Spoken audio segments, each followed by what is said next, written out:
All right, welcome to another episode of Mike Reads. Today we'll be continuing in our series on Adam Smith's The Wealth of Nations with our fifth read in Book 2, Chapter 2, entitled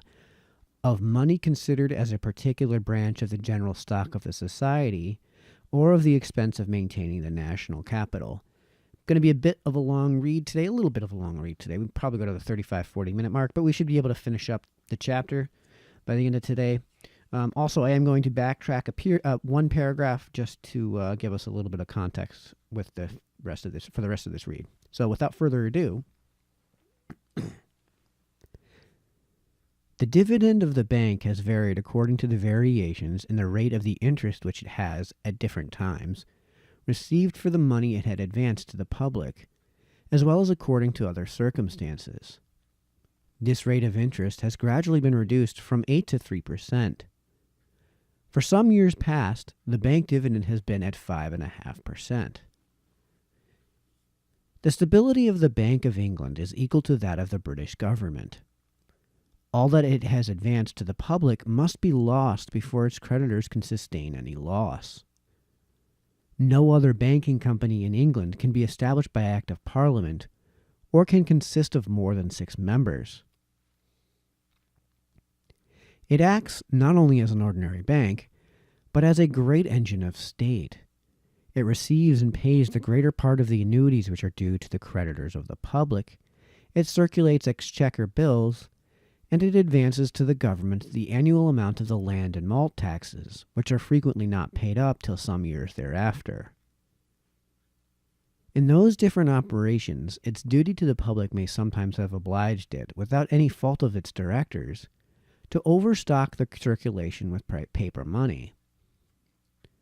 It likewise discounts merchants' bills, and has, upon several different occasions, supported the credit of the principal houses, not only of England, but of Hamburg and Holland. Upon one occasion, in 1763, it is said to have advanced for this purpose in 1 week about £1.6 million, a great part of it in bullion. I do not, however, pretend to warrant either the greatness of the sum or the shortness of the time. Upon other occasions, this great company has been reduced to the necessity of paying in sixpences. It is not by augmenting the capital of the country, but by rendering a greater part of that capital active and productive than would otherwise be so, that the most judicious operations of banking can increase the industry of the country. That part of his capital which a dealer is obliged to keep by him unemployed, and in ready money for answering occasional demands, is so much dead stock which, so long as it remains in this situation, produces nothing either to him or to his country. The judicious operations of banking enable him to convert his dead stock into active and productive stock, into materials to work upon, into tools to work with, and into provisions and subsistence to work for, into stock which produces something both to himself and to his country. The gold and silver money which circulates in any country, and by means of which the produce of its land and labor is annually circulated and distributed to the proper consumers, is, in the same manner as the ready money of the dealer, all dead stock. It is a very valuable part of the capital of the country, which produces nothing to the country. The judicious operations of banking, by substituting paper in the room of a great part of this gold and silver, enables the country to convert a great part of this dead stock into active and productive stock, into stock which produces something to the country. The gold and silver money which circulates in any country may very properly be compared to a highway which, while it circulates and carries to market all the grass and corn of the country, produces itself not a single pile of either. The judicious operations of banking, by providing, if I may be allowed to so violent a metaphor, a sort of wagon way through the air, enable the country to convert, as it were, a great part of its highways into good pastures and cornfields, and thereby to increase very considerably the annual produce of its land and labor. The commerce and industry of the country, however, it must be acknowledged, though maybe somewhat augmented, cannot be altogether so secure when they are thus, as it were, suspended upon the Daedalian wings of paper money, as when they travel about upon the solid ground of gold and silver. Over and above the accidents to which they are exposed from the unskillfulness of the conductors of this paper money, they are liable to several others, from which no prudence or skill of those conductors can guard them. An unsuccessful war, for example, in which the enemy got possession of the capital, and consequently of that treasure which supported the credit of the paper money, would occasion a much greater confusion in a country where the whole circulation was carried on by paper than in one where the greater part of it was carried on by gold and silver. The usual instrument of commerce having lost its value, no exchanges could be made but either by barter or upon credit. All taxes having been usually paid in paper money, the prince would not have wherewithal either to pay his troops or to furnish his magazines, and the state of the country would be much more irretrievable than if the greater part of its circulation had consisted in gold and silver. A prince, anxious to maintain his dominions at all times in the state in which he can most easily defend them, ought, upon this account, to guard not only against that excessive multiplication of paper money which ruins the very banks which issue it, but even against that multiplication of it which enables them to fill the greater part of the circulation of the country with it. The circulation of every country may be considered as divided into two different branches: the circulation of the dealers with one another, and the circulation between the dealers and the consumers. Though the same pieces of money, whether paper or metal, may be employed sometimes in the one circulation and sometimes in the other, yet as are both constantly going on at the same time, each requires a certain stock of money of one kind or another to carry it on. The value of the goods circulated between the different dealers never can exceed the value of those circulated between the dealers and the consumers. Whatever is bought by the dealers being ultimately destined to be sold to the consumers. The circulation between the dealers, as it is carried on by wholesale, requires generally a pretty large sum for every particular transaction. That between the dealers and the consumers, on the contrary, as it is generally carried on by retail, frequently requires but very small ones, a shilling or even a halfpenny being often sufficient. But small sums circulate much faster than large ones. A shilling changes masters more frequently than a guinea, and a halfpenny more frequently than a shilling. Though the annual purchases of all the consumers, therefore, are at least equal in value to those of all the dealers, they can generally be transacted with a much smaller quantity of money, the same pieces, by a more rapid circulation, serving the instrument of many more purchases of the one kind than of the other. Paper money may be so regulated as either to confine itself very much to the circulation between the different dealers, or to extend itself likewise to a great part of that between the dealers and the consumers. Where no banknotes are circulated under £10 value, as in London, paper money confines itself very much to the circulation between the dealers.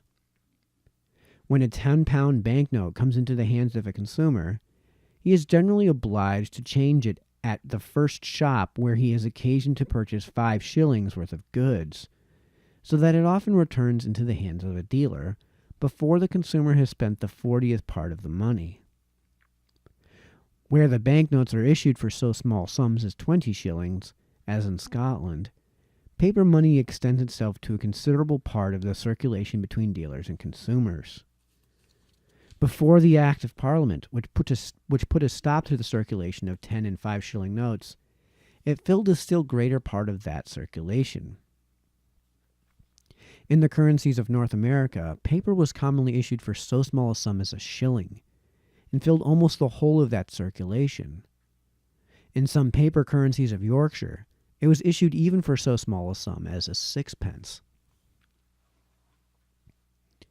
Where the issuing of banknotes for very small sums is allowed and commonly practiced, many mean people are both enabled and encouraged to become bankers. A person whose promissory note for £5 or even for 20 shillings would be rejected by everybody will get it to be received without scruple when it is issued for so small a sum as a sixpence. But the frequent bankruptcies to which such beggarly bankers must be liable may occasion a very considerable inconveniency, and sometimes even a very great calamity, to many poor people who had received their notes in payment. It were better, perhaps, that no banknotes were issued in any part of the kingdom for a smaller sum than £5. Paper money would then, probably, confine itself in every part of the kingdom to the circulation between the different dealers, as much as it does at present in London, where no banknotes are issued under £10 value, £5 being, in most part of the kingdom, a sum which, though it will purchase perhaps little more than half the quantity of goods, is as much considered, and is as seldom spent all at once, as £10 are amidst the profuse expense of London. Jeez. Where paper money, it is to be observed, is pretty much confined to the circulation between dealers and dealers, as at London, there is always plenty of gold and silver. Where it extends itself to a considerable part of the circulation between dealers and consumers, as in Scotland and still more in North America, it banishes gold and silver almost entirely from the country, almost all the ordinary transactions of its interior commerce being thus carried on by paper. The suppression of 10 and 5 shilling banknotes somewhat relieved the scarcity of gold and silver in Scotland, and the suppression of 20 shilling notes would probably relieve it still more. Those metals are said to have become more abundant in America since the suppression of some of their paper currencies. They are said likewise to have been more abundant before the institution of those currencies. Though paper money should be pretty much confined to the circulation between dealers and dealers, yet banks and bankers might still be able to give nearly the same assistance to the industry and commerce of the country as they had done when paper money filled almost the whole circulation. The ready money which a dealer is obliged to keep by him for answering occasional demands is destined altogether for the circulation between himself and other dealers of whom he buys goods. He has occasion to keep any by him for the circulation between himself and the consumers, who are his customers and who bring ready money to him, instead of taking any from him. Though no paper money, therefore, was allowed to be issued,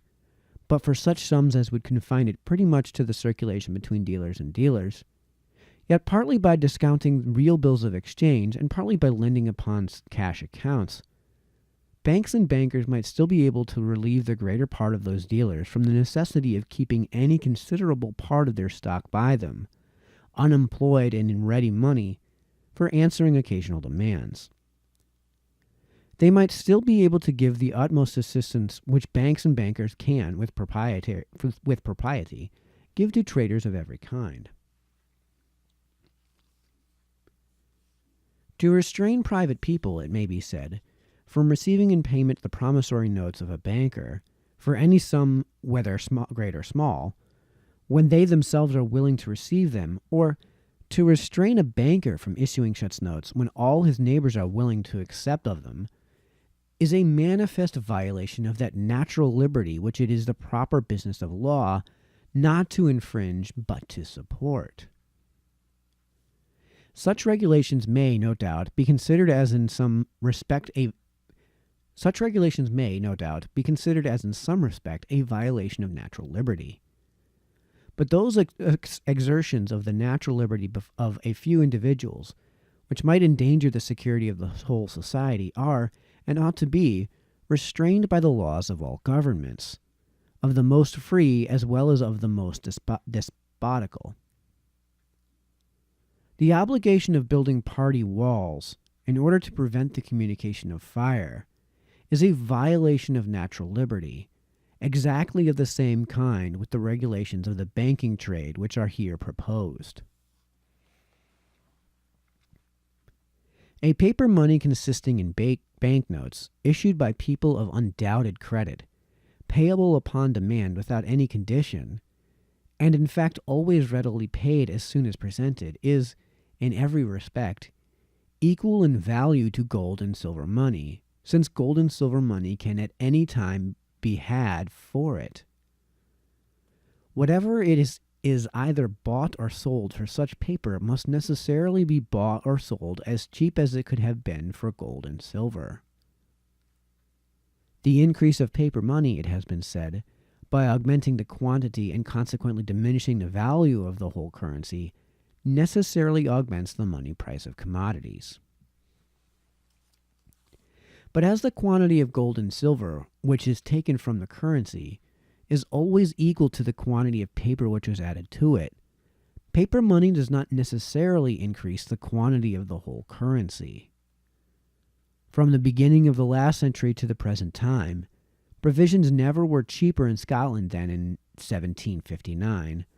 though from the circulation of 10 and 5 shilling banknotes, there was then more paper money in the country than at present. The proportion between the price of provisions in Scotland and that in England is the same now as before the great multiplication of banking companies in Scotland. Corn is, upon most occasions, fully as cheap in England as in France, though there is a great deal of paper money in England and scarce any in France. In 1751 and 1752, when Mr. Hume published his Political Discourses, and soon after the great multiplication of paper money in Scotland, there was a very sensible rise in the price of provisions, owing probably to the badness of the seasons, and not to the multiplication of paper money. It would be otherwise, indeed, with a paper money consisting in promissory notes, of which the immediate payment depended, in any respect, either upon the goodwill of those who issued them, or upon a condition which the holder of the notes might not always have it in his power to fulfill, or of which the payment was not exigible till after a certain number of years, and which in the meantime bore no interest. Such a paper money would, no doubt, fall more or less below the value of gold and silver, according as the difficulty or uncertainty of obtaining immediate payment was supposed to be greater or less, or according to the greater or less distance of time at which payment was exigible. Some years ago, the different banking companies of Scotland were in the practice of inserting into their banknotes what they called an optional clause, by which they promised payment to the bearer either as soon as the note should be presented, or, in the option of the directors, 6 months after such presentment, together with the legal interest for the said 6 months. The directors of some of those banks sometimes took advantage of this optional clause, and sometimes threatened those who demanded gold and silver in exchange for a considerable number of their notes that they would take advantage of it, unless such demanders would consent themselves with a part of what they demanded. The promissory notes of those banking companies constituted at that time the far greater part of the currency of Scotland, which this uncertainty of payment necessarily degraded below the value of gold and silver. During the continuance of this abuse, which prevailed chiefly in 1762, 1763, and 1764,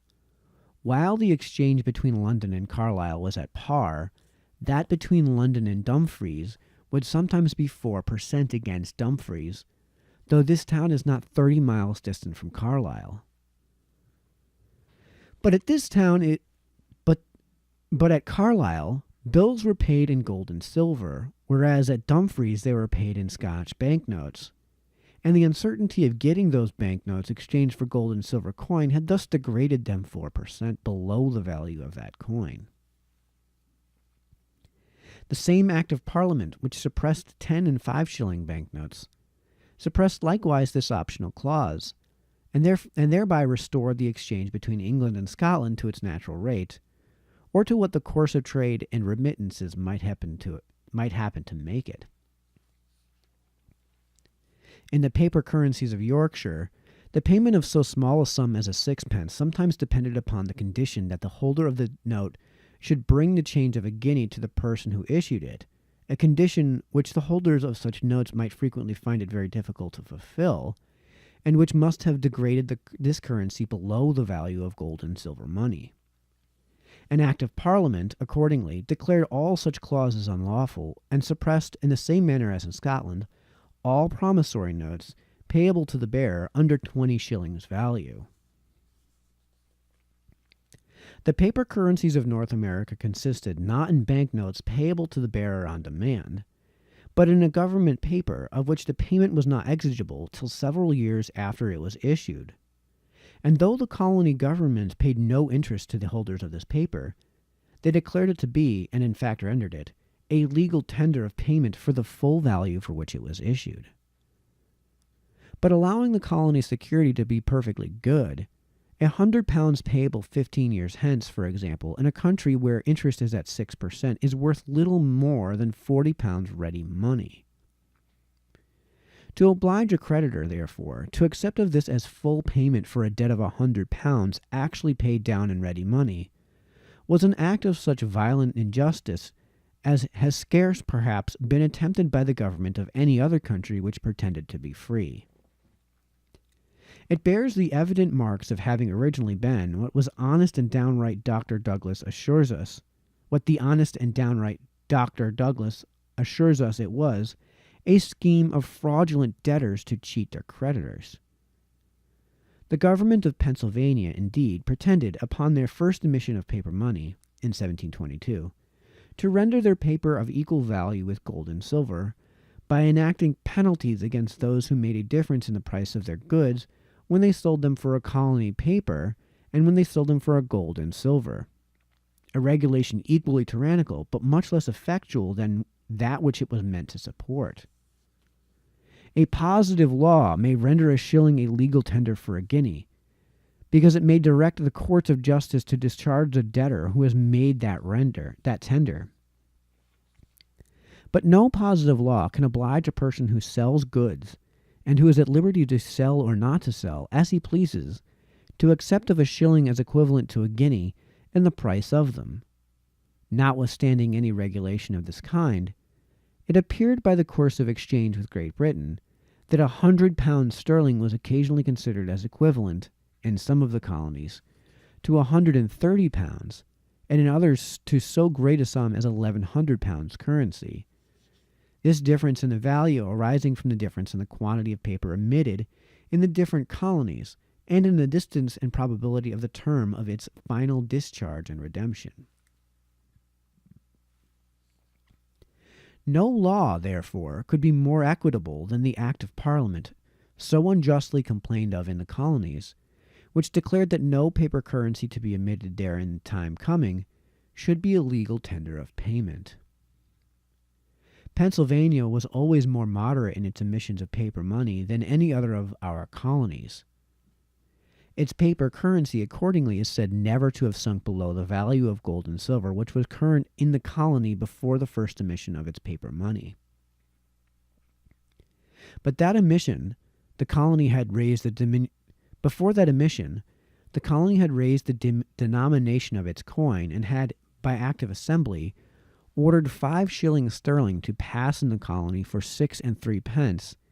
and afterwards for 6 8/10. A pound colony currency, therefore, even when that currency was gold and silver, was more than 30% below the value of a pound sterling, and when that currency was turned into paper, it was seldom much more than 30% below that value. The pretense for raising the denomination of the coin was to prevent the exportation of gold and silver by making equal quantities of those metals pass for greater sums in the colony than they did in the mother country. It was found, however, that the price of all goods from the mother country rose exactly in proportion as they raised the denomination of their coin, so that their gold and silver were exported as fast as ever. The paper of each colony being received in the payment of the provincial taxes, for the full value for which it had been issued,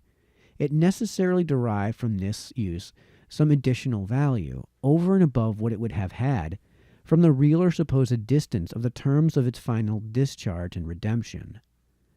This additional value was greater or less according as the quantity of paper issued was more or less above what could be employed in the payment of the taxes of the particular colony which issued it. It was in all the colonies very much above what could be employed in this manner. A prince who should enact that a certain portion of his taxes should be paid in a paper money of a certain kind, might thereby give a certain value to this paper money, even though the term of its final discharge and redemption should depend altogether upon the will of the prince. If the bank which issued this paper was careful to keep the quantity of it always somewhat below what could easily be employed in this manner, the demand for it might be such as to make it even bear a premium, or sell for somewhat more in the market than the quantity of gold and silver currency for which it was issued. Some people account in this manner for what is called the agio of the Bank of Amsterdam, or for the superiority of bank money over current money, though this bank money, as they pretend, cannot be taken out of the bank at the will of the owner. The greater part of foreign bills of exchange must be paid in bank money, that is, by a transfer in the books of the bank, and the directors of the bank, they allege, are careful to keep the whole quantity of bank money always below what this use occasions a demand for. It is upon this account, they say, that bank money sells for a premium, or bears an agio of 4 or 5% above the same nominal sum of the gold and silver currency of the country. This account of the Bank of Amsterdam, however, it will appear hereafter, is in a great measure chimerical. A paper currency which falls below the value of gold and silver coin does not thereby sink the value of those metals, or occasion equal quantities of them to exchange for a smaller quantity of goods of any other kind. The proportion between the value of gold and silver and that of goods of any other kind depends in all cases not upon the nature or quantity of any particular paper money, which may be current in any particular country, but upon the richness or poverty of the mines, which happen at any particular time to supply the great market of the commercial world with those metals. It depends upon the proportion between the quantity of labor which is necessary in order to bring a certain quantity of gold and silver to market, and that which is necessary in order to bring thither a certain quantity of any sort of other goods. If bankers are restrained from issuing any circulating banknotes or notes payable to the bearer for less than a certain sum, and if they are subjected to the obligation of an immediate and unconditional payment of such banknotes as soon as presented, their trade may, with safety to the public, be rendered in all other respects perfectly free. The late multiplication of banking companies in both parts of the United Kingdom, an event by which many people have been much alarmed, instead of diminishing, increases the security of the public. It obliges all of them to be more circumspect in their conduct, and, by not extending their currency beyond its due proportion to their cash, to guard themselves against those malicious runs which the rivalship of so many competitors is always ready to bring upon them. It restrains the circulation of each particular company within a narrow circle, and reduces their circulating notes to a smaller number. By dividing the whole circulation into a greater number of parts, the failure of any one company, an accident which, in the course of things, must sometimes happen, becomes of less consequence to the public. The free competition, too, obliges all bankers to be more liberal in their dealings with their customers, lest their rivals should carry them away. In general, if any branch of trade, or any division of labor, be advantageous to the public, the freer and more general the competition, it will always be the more so. All right, that concludes Book 2, Chapter 2. We will continue on in our next read with The Wealth of Nations, with Chapter 3 entitled Of the Accumulation of Capital, or of Productive and Unproductive Labor. So until then, this has been Mike, signing off.